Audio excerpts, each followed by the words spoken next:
জ্ঞানের সাক্ষাতের আগে মমতা বন্দ্যোপাধ্যায়ের সুর সপ্তমে মুখ্য নির্বাচন কমিশনারকে ষষ্ঠ চিঠি মুখ্যমন্ত্রীর।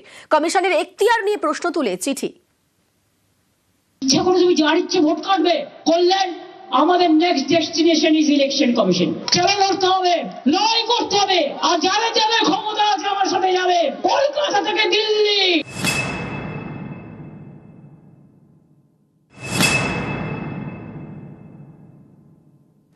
সোমবার দিল্লিতে নির্বাচন কমিশনের দফতরে যাবেন মমতা বন্দ্যোপাধ্যায়। তার আগে শনিবার ফের মুখ্য নির্বাচন কমিশনার জ্ঞানেশ কুমারকে চিঠি দিলেন তিনি। এর আগে 5 বার চিঠি দিয়েছেন।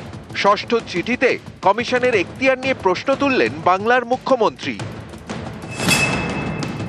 ভারতের নির্বাচনী ইতিহাসে এই প্রথম নির্বাচন কমিশন 8100 মাইক্রো অবজারভার নিয়োগ করেছে বাংলায়। কোনো রকম প্রশিক্ষণ ছাড়াই একতরফাভাবে এই মাইক্রো অবজারভারদের নিয়োগ করা হচ্ছে। জনপ্রতিনিধিত্ব আইনে এর কোনো সংস্থানই নেই। এইভাবে পর্যবেক্ষকদের দিয়ে সমান্তরাল ক্যাডার তৈরি করতে পারে না নির্বাচন কমিশন। অন্য কোনো রাজ্যে এসআইআর চলাকালীন এভাবে মাইক্রো অবজারভার নিয়োগ করা হয়নি। ত্রিপুরার 4 আমলাকে পর্যবেক্ষক হিসেবে নিয়োগ করা হয়েছে। শোনা যাচ্ছে কিছু পর্যবেক্ষক বেআইনিভাবে নির্বাচন কমিশনের পোর্টাল নিয়ন্ত্রণ করছেন।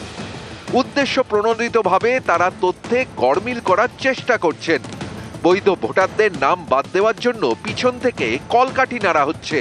অসহায়ভাবে দেখা ছাড়া এই আরও এবং ইআরওদের কাছে উপায় নেই।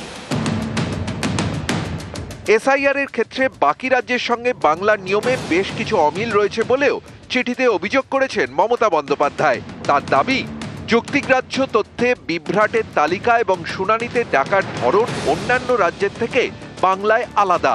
মনে হচ্ছে এসআইআর এ বাংলার জন্য আলাদা নিয়ম কানুন চলছে, যার কোনো আইনি ব্যাখ্যা নেই।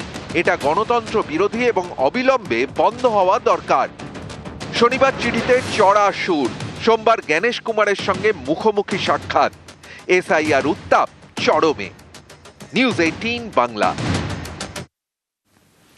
এসআইআর হিয়ারিং এ মেহতাব হোসেন মল্লিকপুরের স্কুলের শুনানি কেন্দ্রে ফুটবলার। মায়ের নামের সমস্যায় মেহতাবকে হিয়ারিং এ ডাকা হয়। কমিশনের ভূমিকায় প্রশ্ন ফুটবলারের।